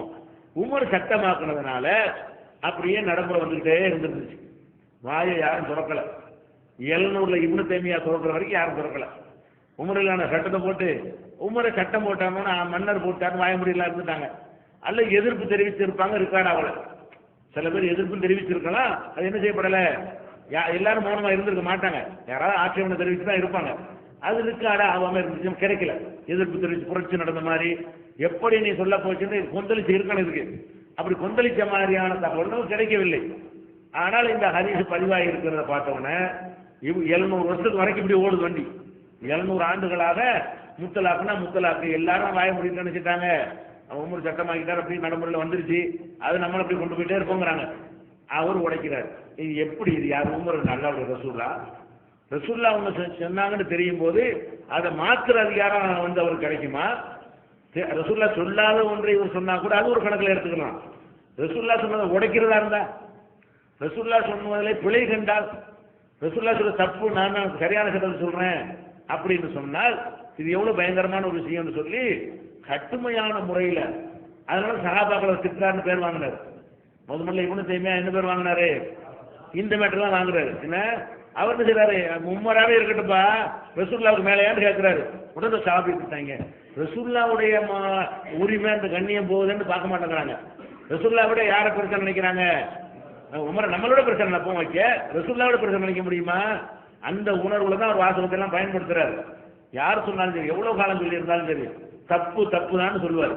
எத்தனை வருஷமா தான் எனக்கு என்ன? அல்லாஹ்வுடைய ரசூல் என்ன சொன்னாங்க? அப்படின்னு அவர் கேட்பார். அப்ப இதுல என்ன விளங்குறோம்? மெஜாரிட்டி பார்க்கல. இப்ப நம்ம ஆய்வு பண்றோம், இவருடைய கருத்து கரெக்டா இருக்குது, கேள்வி கரெக்டா இருக்கிறது. இதுக்கு 700 வருஷத்துல உள்ள யாரும் 700 வருஷத்துக்கு பிரிஞ்சு வந்த யாரும் பதில் சொல்ல முடியல, கரெக்டா தான் கேட்டிருக்காங்க. நம்ம அந்த கருத்தை சார்ந்து நிற்கிறோம். இப்படி தேவை சொல்லாட்டம் நம்ம அந்த ஹரிசில இருந்து வழங்கியிருப்போம். அப்ப நம்ம இந்த இதுல மெஜாரிட்டி மைனாரிட்டி பார்க்க செஞ்சோம், பார்க்கல. அப்ப மெஜாரிட்டி மைனாரிட்டி எதுல பார்ப்போம் என்று கேட்டால், எது சிந்தனைக்கு வராதோ, சிந்தித்து பார்த்தால் இது கரெக்ட் தவறுன்னு தெரிஞ்சா மெஜாரிட்டிக்கு வேலையே கிடையாது. சிந்தனைக்கு எது சரியோ அதான் செய்யணும். சிந்தித்து பார்த்தால் சரியா தவறான்னு கண்டுபிடிக்காட்டி வேற வழி இல்லை. அப்ப உதாரணமா எடுத்துக்கொள்வோமே, இப்ப நாளைக்கு சாப்பாடு போட வேண்டி இருக்குது, பிரியாணி போடுவதா அல்லது குஸ்கா போடுவதா கருத்து கேட்கிறோம். அப்ப 100 பேர் இருக்கிறீங்க, 90 பேர் பிரியாணிங்கிறீங்க, 10 பேர் குஸ்காங்கிறாங்க. சிந்திச்சா பார்க்க முடியாது. போயிட்டு விருப்பம், இதெல்லாம் டேஸ்ட், ஒவ்வொருத்தருடைய விருப்பத்தை விஷயம், அது சாப்பிட்றதுக்காக நம்ம கொடுக்குறோம். சிந்தனையில் எனக்கு குஸ்கா தான் சரின்னு சொன்னா 90 பேர் சாப்பிட மாட்டோம். என் சிந்தனைப்படி குஸ்கா சரி என்று தெரிகிறதுல என்ன ஆயிரு 90 பேர் அவங்க சாப்பிட்றதுக்காக நம்ம கொடுக்க போறோம். அவங்க விரும்புறது என்னங்கிறத நம்ம கேட்டோம்னு சொன்னா அப்ப நம்ம என்ன செய்யணும்? அதிகமான பேர் விருப்பத்தை குறைவா உள்ளவங்க என்ன செய்யணும்? சரி, நம்ம கவனி 90 பேருக்கு பாதிப்பு வரக்கூடாது, நம்மளும் தகுதிக்கணும், ஒரு வழி இல்லை, நம்ம வெளியே வேற சாப்பிட்டுக்கிறோம் அப்படிங்கிற மாதிரி என்ன செய்யணுமே தவிர இதுல நம்ம 10 பேருக்கு அர்த்தம் ஏற்றுக்கிற முடியாது. சிந்திச்சு பார்க்குற விஷயம் இல்லாதனால ஏன் இந்த முடிவுக்கு வர்றோம்?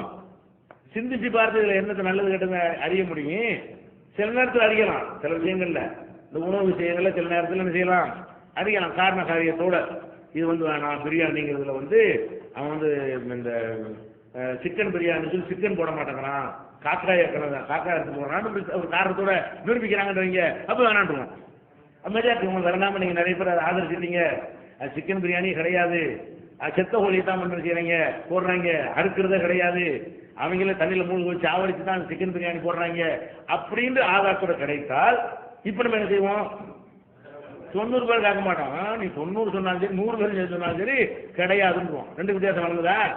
இது ஆதார சிந்தனைக்கு வந்துருச்சு. இப்ப இதுல வந்துருச்சு, விருப்பத்தின் அடிப்படையில கேள்வி கேட்டால் அப்ப அதிகமான பேர் விருப்பத்தை நம்ம பார்க்கிறோம். அப்புறம் அப்படி கேள்வி கேட்கும் போது இந்த 99 பேர் சொல்றீங்க, ஒரு ஆள் எந்திரிச்சு என்ன சொல்றாரு? இந்த ஊர்ல சிக்கன்ங்கிறத பொய், சிக்கன்ல அறுக்க மாட்டான், காபீர் தான் வச்சுக்கிறான் கடை, அவங்க கொண்டே தண்ணியில முக்கி சாவடிச்சுட்டு என்ன செய்வான், அதைத்தான் பிரியாணில போடுறான், வேற மாதிரி இந்த ஊர்ல கிடைப்பது இல்லை அப்படின்னு ஒருத்தர் காரண காரியத்தோட ஆதாரத்தோட சொன்னாரே. ஆனால் இப்ப யாரை ஏத்துக்கணும்? ஒரு விருப்பம், விருப்பம் மேற்று வரல. இது சரியா தவறாக போயிடுச்சு. எது வேணும் எது வேணுங்கிற விருப்பத்தில இருந்து கடந்து 2வது கட்டத்துக்கு வந்து எந்த கட்டத்துக்கு? சரியா தவறா. இப்ப நீங்க 99 பேரும் ஹராம சாப்பிட வைக்கிறதா அல்லது ஹலால சாப்பிட வைக்கிறதா? இப்ப நம்ம ஹலால் என்ன செய்வோம்? ஒரு ஆள் சொல்றாருல, அவருடைய பாயிண்ட் கரெக்டா இருந்தோம்னு ஏற்றுக்கிறோம். அப்ப இந்த இன வித்தியாசம், அதாவது சிந்தனைக்கு ஏற்படாத விஷயங்கள்ல மெஜாரிட்டியையும் பார்ப்போம், ஒரு ஆளையும் பார்ப்போம், வர்ற தகவலையும் நாம் பார்ப்போம். ஏன் சிந்தனைக்கு வரவில்லை? சிந்தனைக்கு வராத விஷயங்கள்லாம் என்ன செய்வாங்க? ஒரு தொழுகை நடத்த வேண்டியிருக்குது, மசோரா பண்றோம், எத்தனை மணிக்கு வைக்கிறது அப்படின்னு கேட்கிறோம். கருணாத்துல எத்தனை மணிக்கு வைக்கிறது? அப்ப அதுல எல்லாரும் என்ன சொல்றாங்க? 7 மணிக்கு வைப்போங்கிறாங்க. 2 பேர் 9 மணிக்கு வைக்கவோங்கிறாங்க. நம்ம என்ன செய்ய மாட்டோம்? ஏத்துக்கிற மாட்டோம். 9 மணி ஏத்துக்கிற மாட்டோம். சரியா? 2க்கு மார்க்கத்தில் அனுமதி இருந்தா எல்லாரும் 10 மணிக்கு வைப்போங்கிறாங்க. ஒரு ஆள் எந்திரிச்சு சொல்றாரு 10 மணிக்கு வைக்கக்கூடாது. ஏன்னு கேட்டா இந்த நாளில் முதலில் செய்ய வேண்டிய காரியம் பெருநாள் தொழுகை ரசூலுல்லாஹ் சொல்லிட்டாங்க. அப்ப 10 மணி வரைக்கும் ஒரு காரியம் செய்யாம ஒரு மனுஷன் இருப்பான், லேட் ஆக்கணும்னா பல காரியம் செஞ்சிருவான். அந்த நாளில் முதலில் செய்கிற காரியம் வர்றதுனால சுபுஹ் தொழுதோன்னு எவ்வளவு முந்த முடியுமோ அவ்வளவு முந்தணும், ஒரு 7 காட்சி வைங்க அப்படின்னு ஒருத்தருக்கு சொல்றாரு.